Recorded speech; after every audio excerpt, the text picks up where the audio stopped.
Merci beaucoup, Richard. Richard n'a pas joué juste une petite part dans ma vie, là. C'est très humble de sa part de le présenter comme ça. Ce matin, on fait quelque chose de spécial. On va faire un message en deux temps ce matin. C'est-à-dire que je vais faire la première partie, puis le pasteur Clément va venir faire la deuxième partie du message avec la louange, tout ça. Comme on vous dit, c'est vraiment une matinée spéciale. Mais on va être dans le même passage. On va être dans Actes 13, les versets 1 à 3. Et donc, on veut vous bénir à travers ça pour parler de l'histoire de l'Église, parler du présent et parler de l'avenir aussi. Parce que Dieu a des belles choses en réserve pour l'Église de l'Espoir. On va prier ensemble et puis on va se lancer dans ce passage.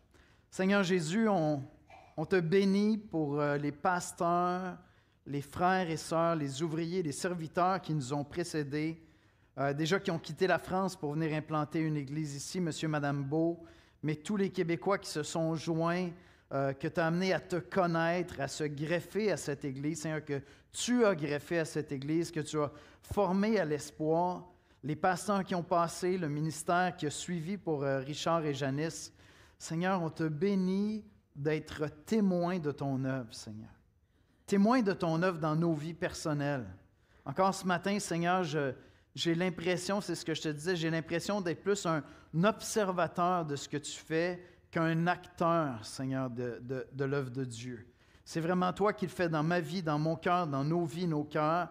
C'est ton œuvre à toi, Seigneur. C'est pure grâce parce que profondément, intimement, nous savons que sans l'intervention de ta grâce, Seigneur, aucun d'entre nous ne marcherait dans tes voies.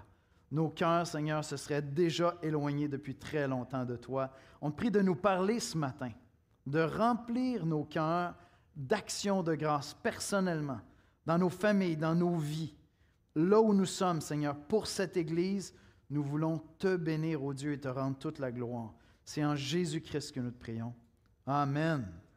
Amen. Voici comment je résume ma portion de l'exposé, de la prédication de ce matin. Ce matin, on va voir ensemble que l'Esprit appelle, l'Église répond et le royaume s'étend. 3 points, mais 3 sous-points, disons. L'Église, l'Esprit appelle, l'Église répond, le royaume s'étend. C'est quoi la vision de notre Église de l'Espoir? Par la grâce de Dieu, nous prions pour être une Église émerveillée par l'Évangile de Jésus-Christ au service de la communauté. Bien, quand moi je regarde à l'histoire de l'Espoir depuis 65 ans, je suis émerveillé par l'Évangile de Jésus-Christ et j'ai envie de continuer à servir, de continuer à me donner. Je vois dans le passage du livre des Actes exactement ce que Dieu a fait à l'Espoir de bien des manières. Dieu nous appelle d'abord à le connaître. Acte 13, verset 1. Il y avait dans l'église d'Antioche des prophètes et des docteurs. Barnabas, Siméon appelé Niger, Lucius de Cyrène, Manahen qui avait été élevé avec Hérode le tétrarque, gouverneur, d'accord, roi, et Saul, Acte 13, verset 1. Avant de servir, Dieu nous appelle à le connaître. Et donc, si tu es ici ce matin et tu te dis, OK, il semble que j'arrive dans un moment de l'histoire de cette Église-là, ou si tu fréquentes l'Église depuis un certain temps, tu fréquentes l'Église, est-ce que tu es de l'Église? Tu es de l'Église si tu as entendu l'appel de Jésus-Christ pour le connaître personnellement. Voyez-vous, ces gens-là, ces hommes-là qui sont énumérés ici, venaient de toutes sortes d'origines différentes, certains d'Afrique, certains avaient été tout près des autorités, de l'élite du peuple, d'un milieu plus intellectuel. Un autre encore avait été un persécuteur de l'Église de Christ. Mais tous ces hommes-là avaient rencontré Jésus-Christ. Ils avaient entendu un appel de l'Esprit de Dieu qui avait rendu ce message-là très distant. Pensez à l'époque, c'était complètement révolutionnaire. Je veux dire, tu es en Israël et tu entends parler d'un homme qui a été crucifié, qui supposément serait ressuscité d'entre les morts et qui serait en fait le Messie annoncé par les prophètes dans l'Ancien Testament. Bien, tous ces hommes-là en sont venus à une conviction profonde, ancrée, pour laquelle ils étaient prêts à donner leur vie de ce qu'effectivement les prophéties de l'Ancien Testament avaient été réalisées, accomplies dans la personne de Jésus de Nazareth, un fils de charpentier, un homme ordinaire, mais finalement absolument extraordinaire. Dieu, le Fils, fait homme. et qu'effectivement, il s'était livré lui-même, était mort sur la croix pour leurs péchés, était ressuscité d'entre les morts, monté à la droite du Père. Et tous ces hommes-là en sont venus à connaître personnellement Jésus-Christ. Avant de penser à servir Dieu, et peut-être que tu dis « Hey, j'aimerais ça servir Dieu », est-ce que tu connais Christ? Est-ce que tu as entendu l'appel de l'Évangile? Parce qu'il n'y a rien qui se passe avant ça. Il faut que ce message-là passe de la théorie. Moi, j'ai été élevé dans cette église à l'âge de 7 ans. À l'âge de 7 ans, je fréquentais l'église et on me racontait des histoires et je les trouvais belles, ces histoires-là. Mais ce n'était pas mon histoire à moi. C'est seulement à 19 ans que cette histoire est devenue mon histoire personnelle et que je me suis mis à genoux pour reconnaître en Jésus-Christ mon sauveur personnel. Alors, prions l'espoir et annonçons l'Évangile. Prions et annonçons l'Évangile parce que c'est comme ça que nous sommes venus à la connaissance de Jésus-Christ. L'Esprit appelle. Deuxièmement, Dieu nous appelle à servir ensemble. Donc, l'Esprit appelle à connaître Jésus-Christ. Ensuite, Dieu nous appelle à servir ensemble. Et c'est ça que je vois dans le passage ici. Pendant qu'ils servaient le Seigneur dans leur ministère et qu'ils jeûnaient, le Saint-Esprit dit « Mettez-moi à part Barnabas et Saul pour l'œuvre à laquelle je les ai appelés. » Le texte ne dit pas qu'ils ont connu Jésus-Christ, puis ensuite de ça, ils ont entendu que quelqu'un leur dise quoi faire. C'est pas ça que le texte dit. Le texte nous dit qu'ils étaient en train de servir. Et c'est ça l'histoire de l'espoir. C'est 65 ans de service. Quand je me suis converti, je n'ai pas attendu d'avoir un appel. « Oh, j'attends un appel pour être pasteur. » Ce n'était pas important pour moi, ces choses-là. Ce qui m'importait, c'était de servir. Rapidement, je me suis engagé, j'ai commencé à servir dans l'Église. Et peut-être que tu as l'impression qu'à l'espoir, tu vois, il y a plein de gens, donc tout est organisé. Tu regardes ça ce matin et tu dis « Mes amis, ça coule, tout va bien. » Non, c'est parce que l'Église sert, parce que l'Église est engagée dans le service. Et c'est à ça qu'on est appelé premièrement. Avant de découvrir un appel particulier sur nos vies, avant de découvrir des dons, vous entendez des gens qui chantent ce matin avec des voix extraordinaires, mais ils ont commencé par chanter là où vous êtes.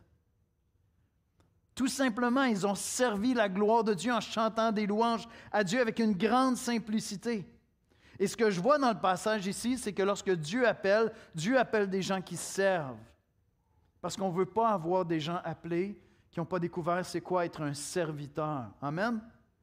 La pire chose que tu peux avoir, c'est des gens qui sont appelés, mais qui n'ont pas appris à être des serviteurs. Et donc, la première chose que tu veux faire, c'est servir, sans question. Ce que tu trouves à faire de bon dans l'Église, tu vois un besoin, fais-le. Entreprends-le, lance-toi dans ça. À travers ça, des gens vont observer. Et je voudrais juste donner des exemples très, très concrets ce matin, d'accord? La majorité d'entre vous connaissez le pasteur Joey Zavaletas. Joey est responsable de la connexion. Joey, nous l'avons découvert dans le service. C'est à travers son service, on a dit, mais quel cœur de serviteur! Et Joey s'est trouvé un acolyte, Daniel Mejia, et plusieurs acolytes, en fait, si je voulais parler de toute l'équipe, mais je vais prendre Daniel comme exemple. Daniel qui a commencé à servir avec lui. Et à un certain moment donné, Joey a commencé à nous dire « Hey les gars, j'aimerais ça, aux anciens, aux pasteurs, il a commencé à nous dire « J'aimerais ça vous parler d'un gars pas mal intéressant, il s'appelle Daniel. Daniel Mejia. » Et donc, lorsque Joey a commencé à nous parler de Daniel, il connaissait son cœur.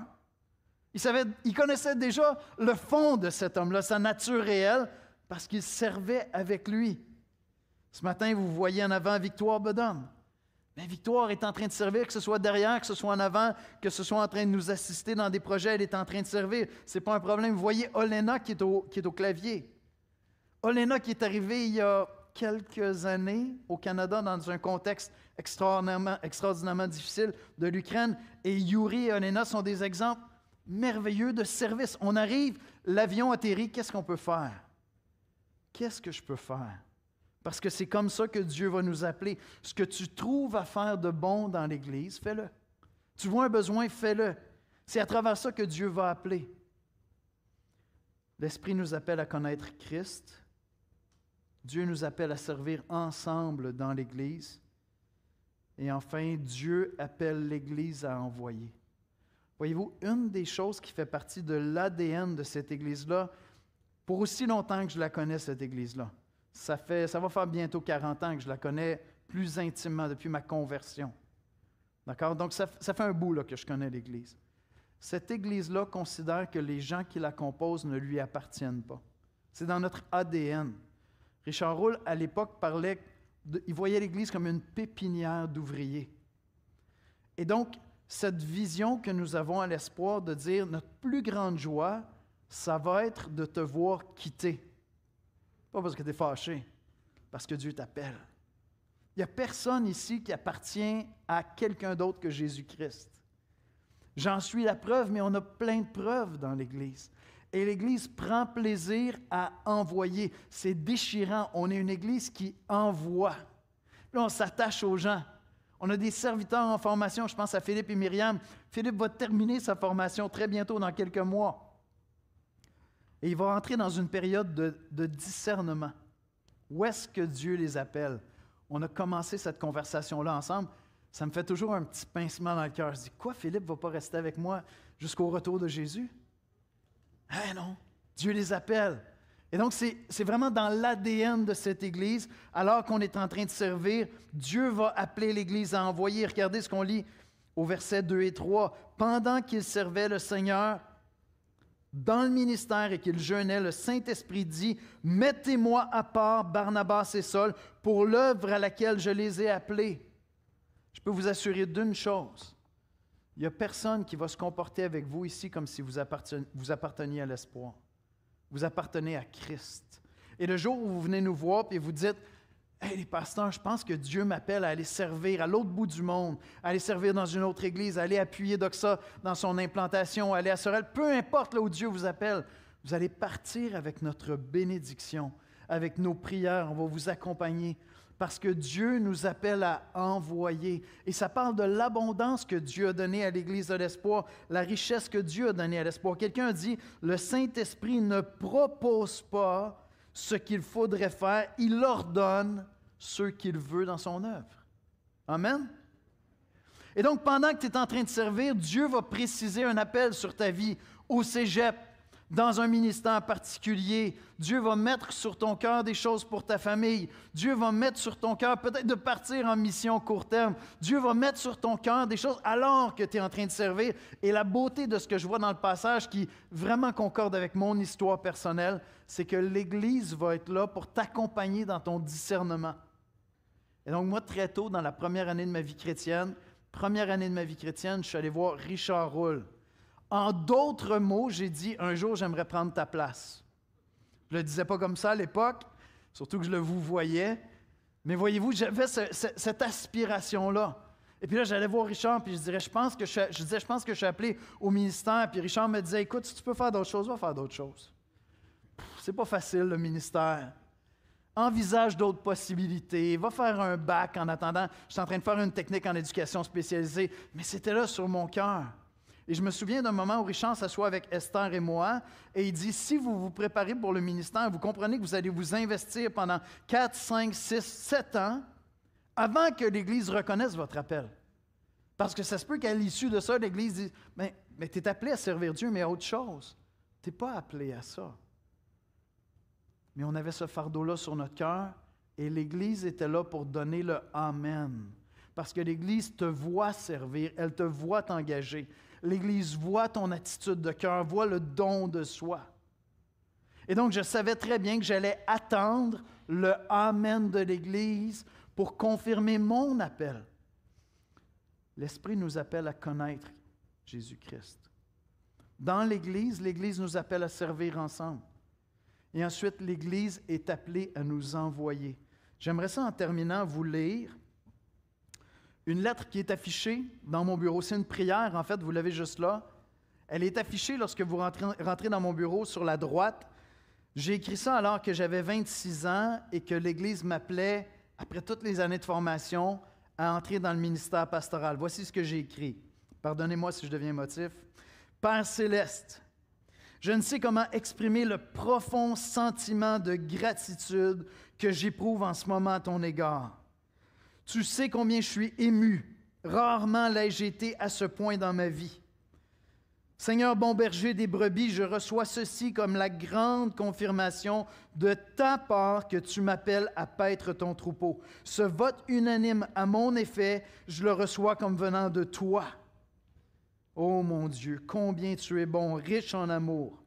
Tu ne regardes pas à la valeur de l'homme, mais tu te choisis des serviteurs et tu te glorifies.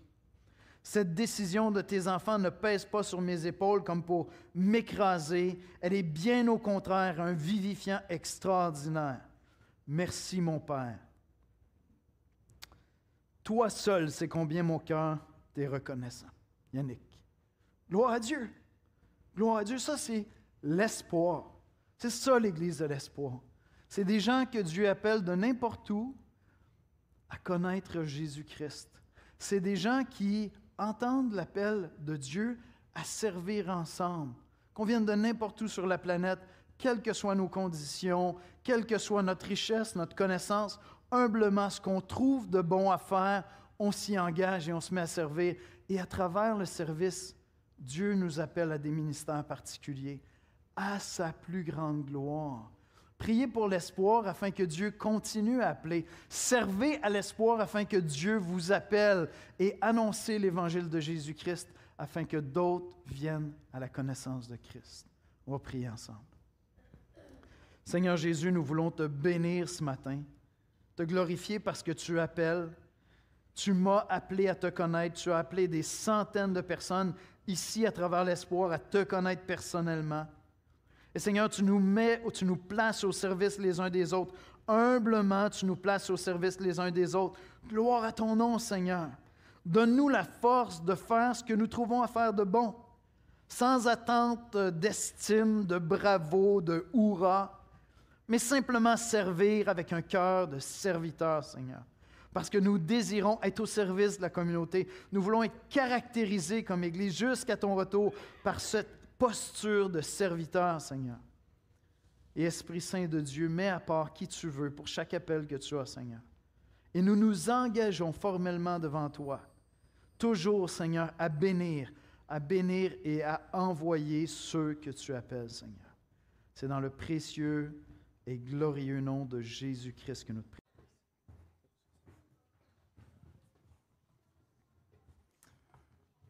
Salut tout le monde, ça va bien?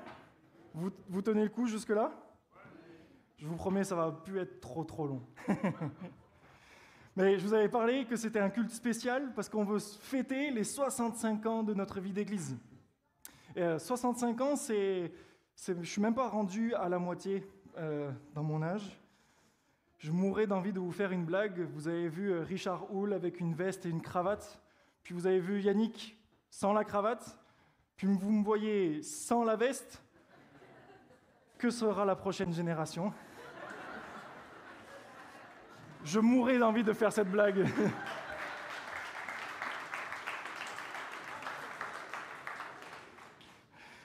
Maintenant que la blague est faite, on veut, comme je disais, célébrer Dieu pour les 65 années de fidélité dans la vie de notre Église, 65 années de grâce, 65 années d'histoire tissée à travers des visages, des générations, et même les enfants qui s'assoient ici, c'est super. Donc c'est vraiment beau, il y a plein de saisons de vie différentes. Mais bon, pour une Église, comparé à nous autres, 65 ans, ce n'est pas le début de la retraite. Tant que Dieu fait battre le cœur de son Église, tant qu'il y reste des cœurs à toucher, tant qu'il y a encore des nations à aller rejoindre, Dieu n'en a pas fini. Il n'a pas fini d'écrire l'histoire, il n'a pas fini de bâtir son Église. Il n'a pas fini d'envoyer des nouveaux ouvriers. Et il y a 2000 ans, cette Église d'Antioche vivait justement un moment semblable. C'était une Église établie, elle adore, elle prie, et elle va voir Dieu les conduire vers de nouveaux horizons. Je vous relis rapidement ce texte de Actes 13, versets 1 à 3, si vous le voulez bien. Il y avait dans l'église d'Antioche des prophètes et des docteurs. Barnabas, Siméon, appelé Niger, Lucius de Cyrène, Manaën, qui a été élevé avec Hérode le tétrarque, et Saul. Pendant qu'ils servaient le Seigneur et qu'ils jeûnaient, le Saint-Esprit dit « Mettez-moi à part Barnabas et Saul pour l'œuvre à laquelle je les ai appelés. » Alors, après avoir jeûné et prié, ils leur imposèrent les mains et les laissèrent partir. C'est ici, dans l'histoire de l'église d'Antioche, que tout bascule. L'église qui prie devient une église qui envoie. L'église qui est mature devient une église qui est missionnaire. Et encore aujourd'hui, Dieu veut faire la même chose avec nous autres. 65 ans, c'est beau, n'est-ce pas? Mais une église vivante ne connaît pas la retraite. Elle reste constamment en mouvement. Elle fait passer de génération en génération le bâton. Car tant que Christ n'est pas revenu, Dieu n'en a pas fini avec nous. Et quand je pense à ça, que le fait que Dieu n'a pas encore fini, je pense à ce tableau de peinture à numéro que je suis en train de faire. Et en fait, il me rappelle que j'ai encore du travail à faire là-dessus. Vous voyez, certaines cases sont blanches, il y a encore des numéros visibles ici et un peu partout. Et puis, je pense que c'est exactement comme le plan de Dieu. Dieu est en train de peindre une toile gigantesque, bien plus grande que la mienne, et surtout bien plus belle. Parce que si vous regardez de près, c'est peut-être moins beau. Et en fait, son tableau, il raconte son plan pour les nations. Il raconte sa gloire, son salut, une œuvre qui n'est pas encore achevée. Et dans notre texte, c'est précisément ce que nous voyons avec l'église d'Antioche. Elle fait partie du tableau. Et l'évangile, pour se rendre à Antioche, avait déjà parcouru des centaines de kilomètres. L'évangile est parti de Jérusalem avec l'envoi de Jésus et les 12 disciples. Et puis elle a parcouru jusqu'en Judée, en Galilée, et puis jusqu'en Samarie. Et puis enfin, elle a touché le monde des païens avec l'actuelle Turquie, là où se trouve Antioche. Et l'église d'Antioche aurait pu se dire, ok, on a fini peut-être de peindre le tableau au complet. Parce que les nations non juives ont enfin entendu le message de la bonne nouvelle, comme Jésus l'avait annoncé. Mais non, Dieu n'en a pas fini. Dieu, dans ce moment-là d'adoration, appelle deux hommes, Barnabas et Saul, appelé Paul aussi. Et pour qu'eux amènent l'évangile plus loin encore, notamment à travers toute l'Europe. Et j'aime ce que ce pasteur américain disait, nous ne devrions pas être un point de terminus pour l'évangile, mais plutôt une station de cheminement dans son progrès jusqu'aux extrémités de la terre. C'est exactement là le point. Dieu poursuit son plan global. Dieu n'a pas encore fini son œuvre. Il est encore en train de l'écrire avec nous aujourd'hui. Et son plan est décrit dans Apocalypse quand il est dit « Tu as racheté pour Dieu, par ton sang, des hommes de toute tribu, de toute langue, de tout peuple et de toute nation. Tu as fait d'eux d'un royaume et des prêtres pour notre Dieu, et ils régneront sur la terre. » Comme dans mon tableau, il y a encore des cases blanches à remplir. Des peuples qui n'ont pas encore entendu l'Évangile. Des tribus qui n'ont pas encore la Bible traduite dans leur propre langue. Des familles autour de nous qui n'ont pas encore découvert son amour. Des jeunes, des couples, des voisins, même des nations entières qui ne sont pas encore touchées par la grâce de Dieu. Et puisque ce tableau n'est pas encore fini, Dieu appelle des gens à s'impliquer dans son œuvre. Et c'est là que je me rends compte d'une chose. Quand je commence à peindre ce tableau, j'essaie de faire une couleur à la fois. Donc, admettons, je cherche le numéro 17, je vais vouloir peindre tous les numéros 17. Puis, il y en a qui sont très visibles parce que c'est des grandes surfaces, mais il y en a d'autres qui sont vraiment bien cachés. Et donc, je scrute, j'en deviens presque obsédé par le numéro 17. Et puis, dès que j'en vois un dans le feuillage, là, je fais « Ah, yes! J'en ai un, je peux peindre un de plus. » Mais vous vous imaginez la joie que je peux ressentir à trouver un fameux numéro 17 ?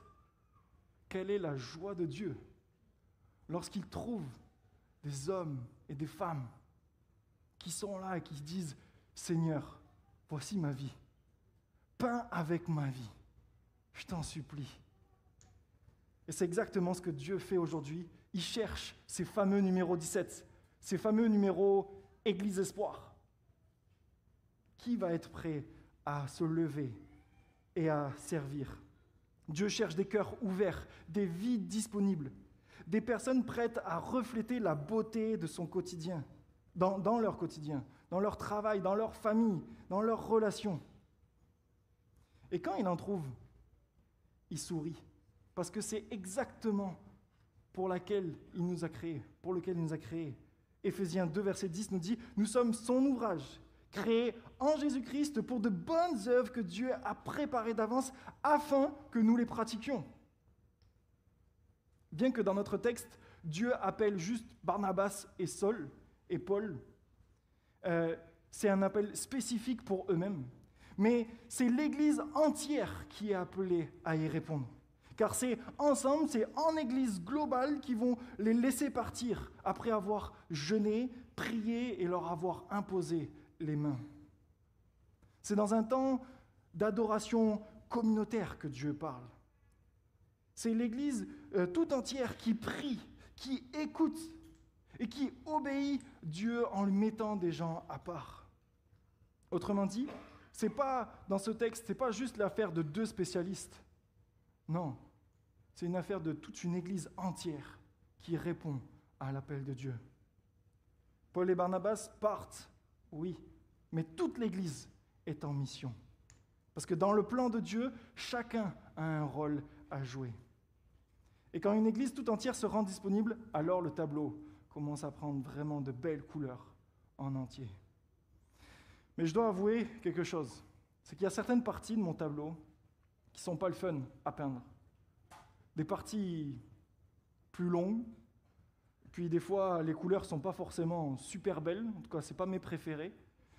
Mais si je venais à ne pas peindre ces couleurs, le tableau serait amoindri, n'est-ce pas ?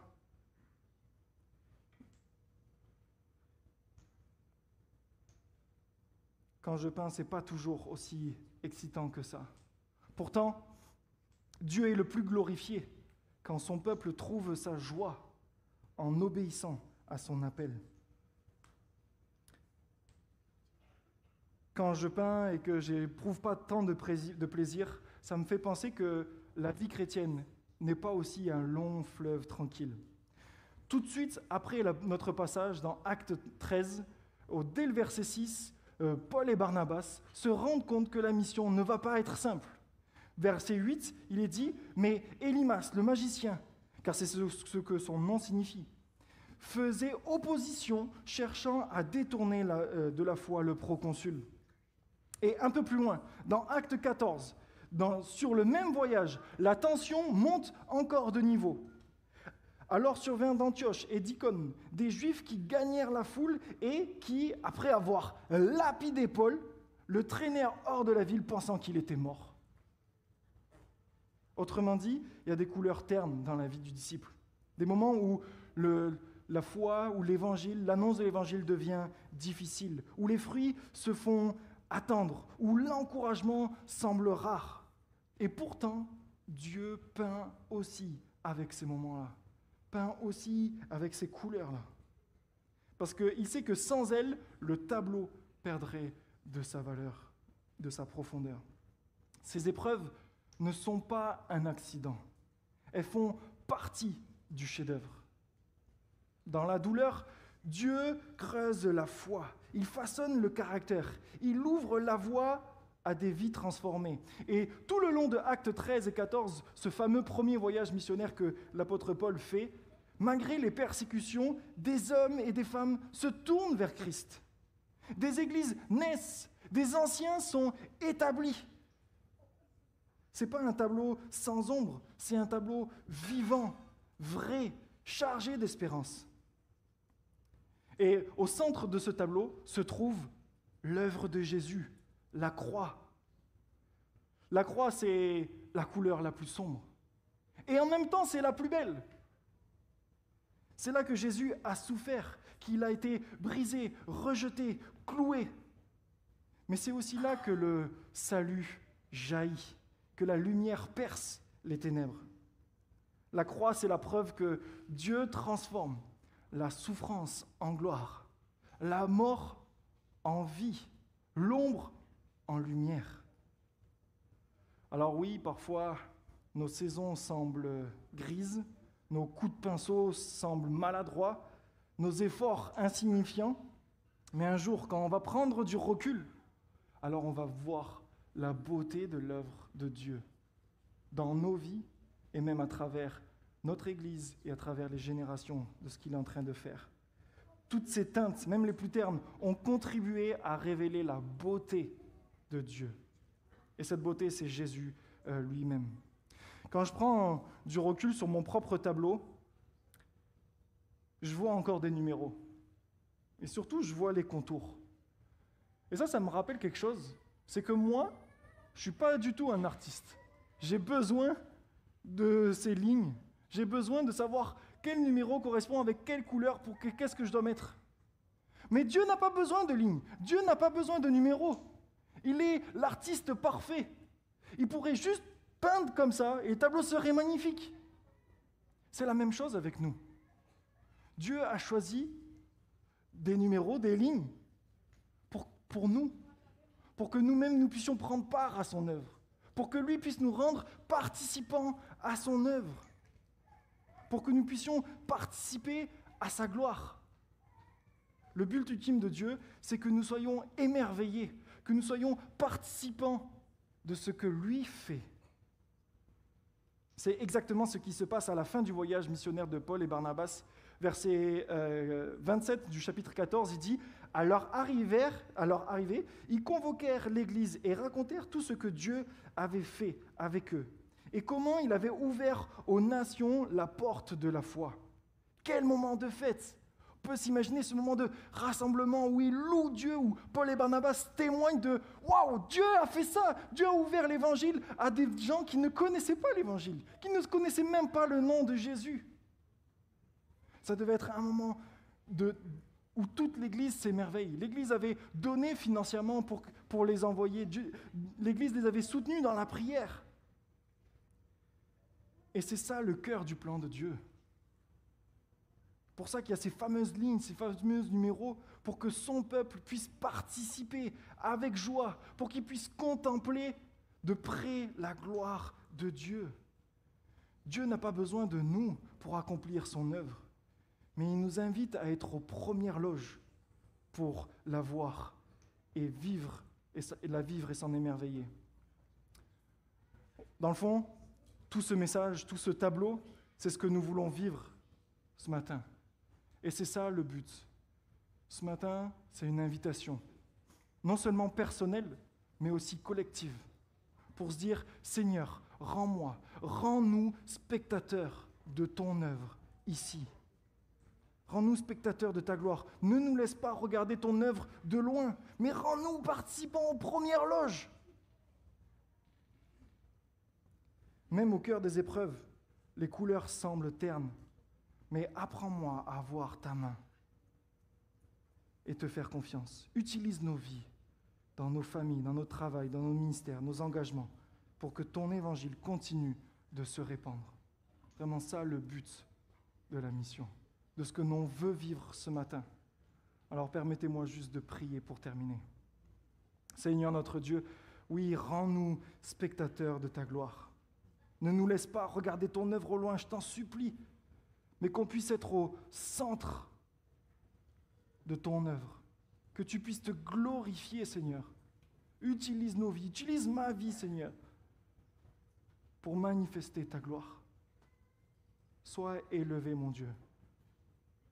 Utilise notre Église, qu'on puisse être acteur de ce que tu veux faire. Envoie encore et de nouveaux ouvriers. On t'en supplie. Amen.